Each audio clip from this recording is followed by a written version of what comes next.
ఆ, పోటీ పరీక్షల అభ్యర్థులు ఎదుర్కొంటున్నటువంటి సమస్యల మీద ఇవాళ ప్రొఫెసర్ హరగోపాల్ గారితో పాటు నేను కూడా వెళ్ళి ఆ సమస్యలన్నింటినీ కమిషన్ చైర్మన్ శ్రీ మహేందర్ రెడ్డి గారి దృష్టికి తీసుకొని వెళ్ళినాం.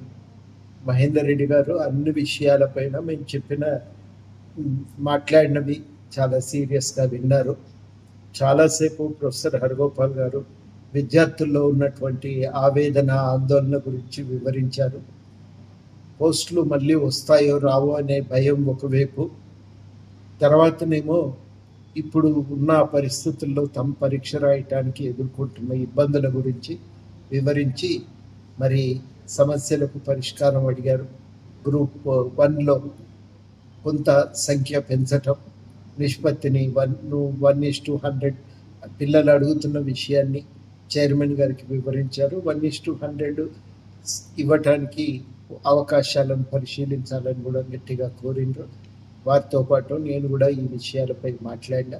అట్లాగే డిఎస్సిను గ్రూప్ 2కు మధ్యన ఎక్కువ సమయం లేనందున డిఎస్సిని కొంత వాయిదా వేయాలనేటువంటి మాట కూడా వారికి చైర్మన్ గారికి వివరించడం జరిగింది. ఈ 2 పరీక్షలను కొంత వాయిదా వేసి మధ్యన వ్యవధి ఉండేటట్టు చూడగలిగితే అప్పుడు పిల్లలకు న్యాయం జరుగుతుందనే మాట మేము స్పష్టంగా చెప్పినాం. వీటన్నింటి మీద చైర్మన్ గారు కూలంకుషంగా చర్చించి ఆలోచించి నిర్ణయం తీసుకుంటామనే మాట మాకు చెప్పారు. ఆ మాట మీ అందరికీ కూడా, విద్యార్థులందరికీ కూడా మేము చెప్పదలిచింది ఏంటంటే, సమస్యల మీద మేము క్రియాశీలకంగా స్పందిస్తూ ఉన్నాం. సమస్యల స్వభావాన్ని బట్టి, దాని తీవ్రతను బట్టి ఎప్పటికప్పుడు దానిపై స్పందిస్తూనే ఉన్నాం. ఎక్కడ కూడా ఎవరము ఇదివరకు ఉన్నటువంటి నిరుద్యోగుల సమస్యల పట్ల ఇదివరకున్న నిబద్ధతలు తేడా లేదు. తప్పకుండా ఆ విషయాలపై మా వంతుగా మాకు తోచిన కృషి పరిష్కారానికి, నిరుద్యోగుల సమస్యల పరిష్కారానికి మాకు తోచిన కృషి మేము చేస్తూనే ఉన్నాం.